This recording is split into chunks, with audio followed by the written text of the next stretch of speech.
तो चलिए बात करते हैं भारत की मेजबानी में हुए G20 समिट की। ये एक ऐसा इवेंट था जिसकी एक तरफ तो जबरदस्त तारीफ हुई, मतलब इसे एक बहुत बड़ी डिप्लोमैटिक जीत माना गया, लेकिन दूसरी तरफ इस पर तीखी आलोचना भी हुई। तो आखिर ये दोहरी तस्वीर है क्या? चलिए इसी को समझने की कोशिश करते हैं।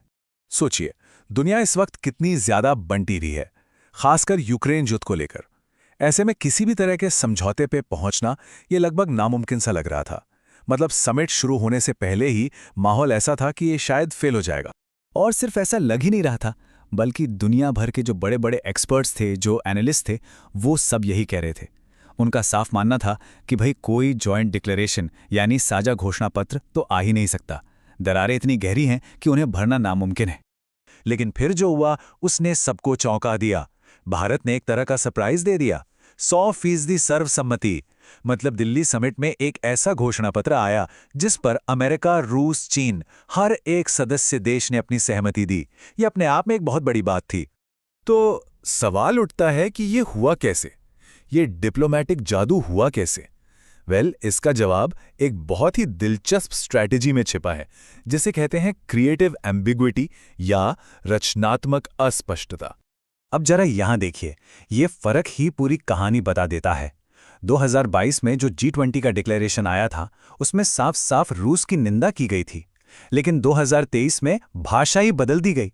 अब कहा गया कि सभी देशों को किसी दूसरे की जमीन पर कब्जा करने के लिए बल का प्रयोग नहीं करना चाहिए।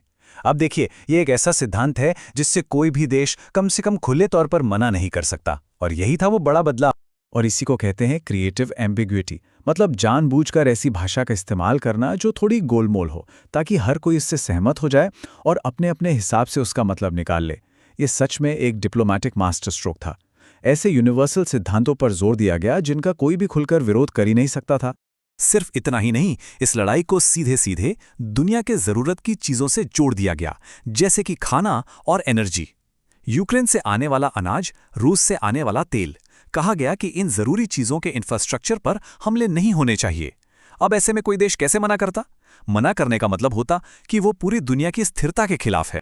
लेकिन कहानी सिर्फ चतुर शब्दों की नहीं है, इसके पीछे एक बहुत बड़ा जियोपॉलिटिकल गेम भी चल रहा था। शतरंज की एक बड़ी बिसात बिछी थी, और इसमें एक बड़ा खिलाड़ी था अमेरिका। तो सवाल ये है कि अमेरिका आखिर मान क्यों गया? देखिए, अमेरिका के लिए सबसे बड़ी प्राथमिकता चीन को साइडलाइन करना था। उन्हें यह भी पता था कि एक घोषणा पत्र से जमीनी हकीकत बदलने वाली नहीं है। पर भारत की ये जीत ग्लोबल साउथ में अमेरिका की जीत की तरह थी, क्योंकि अमेरिका चीन के बढ़ते असर को रोकने के लिए भारत को एक भरोसेमंद पार्टनर के तौर पर देखता है। तो असल में ये एक बड़ा स्ट्रेटेजिक मूव था। और ये जो बड़ा खेल था, चीन को शह और मात देने का, ये स्ट्रैटेजी समिट के दौरान हुई एक बहुत बड़ी घोषणा से और भी साफ हो गई। ये देखिए, एक तरफ है चीन का महत्वाकांक्षी बेल्ट एंड रोड इनिशिएटिव, और ठीक उसी के जवाब में G20 में घोषणा हुई Bharat middle east Europe corridor की। ये एक नया रेल और शिपिंग प्रोजेक्ट है जो सीधे सीधे चीन के प्रोजेक्ट को टक्कर देने के लिए बनाया गया है। और सबसे अहम बात, इसके सेंटर में भारत को रखा गया है। चलिए अब जरा देखते हैं कि इस पूरी डिप्लोमैटिक जीत पर दुनिया भर से रिएक्शन कैसे आए, क्योंकि हर किसी ने इसे एक ही नजर से नहीं देखा। रूस ने तो इसका जश्न मनाया। उनके विदेश मंत्री ने इसे एक बड़ी सफलता कहा। जाहिर है, घोषणा पत्र में सीधी निंदा का ना होना उनके लिए एक बहुत बड़ी डिप्लोमैटिक जीत थी। लेकिन दूसरी तरफ यूक्रेन इससे बिल्कुल भी खुश नहीं था। उनके विदेश मंत्रालय के प्रवक्ता ने तो यहां तक कह दिया कि G20 के पास गर्व करने के लिए कुछ भी नहीं है। उनका मानना था कि इस नरम भाषा ने रूस के हमले को कमजोर करके दिखाया है। और फिर आता है एक बिल्कुल ही अलग एंगल। फ्रांस के राष्ट्रपति इमैनुअल मैक्रोन ने कहा कि यह घोषणा पत्र तो असल में रूस के अकेले पड़ जाने की पुष्टि करता है। उनका तर्क था कि सारे देश मिलकर शांति की बात कर रहे हैं, मतलब रूस अलग थलग पड़ गया है।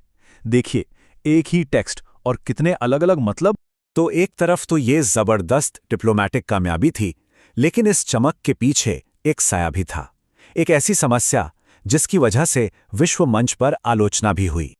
देखिए, जहां G20 समिट भारत के ग्लोबल लीडर वाली इमेज बना रहा था, वहीं दूसरी ओर इंटरनेशनल मीडिया का ध्यान भारत के घरेलू मामलों पर था, खासकर देश के अंदरूनी ट्रैक रिकॉर्ड को लेकर जो चिंताएं थीं उन पर।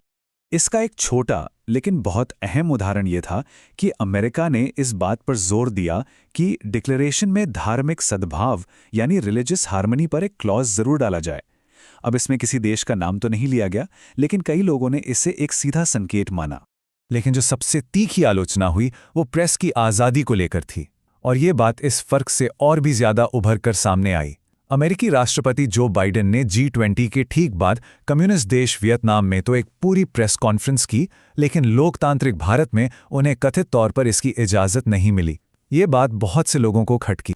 तो इन सब बातों से हम आखिरी पड़ाव पर आते हैं, और वो ये है कि G20 की ये सफलता असल में एक दो-धारी तलवार की तरह थी। एक तरफ तो ये एक बहुत बड़ी जीत थी। इसने दुनिया को दिखाया कि भारत ग्लोबल मतभेदों को कम कर सकता है और चीन के असर को भी चुनौती दे सकता है।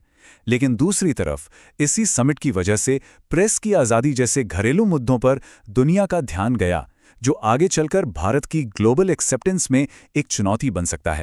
और यहीं पर यह पूरा विश्लेषण हमें एक बहुत बड़े सवाल के साथ छोड़ जाता है। सवाल ये है कि क्या कोई देश सही मायने में ग्लोबल साउथ या दुनिया का नेतृत्व कर सकता है जब उसके अपने ही घर में लोकतंत्र और प्रेस की आज़ादी जैसे बुनियादी मुद्दों पर लगातार सवाल उठ रहे हों?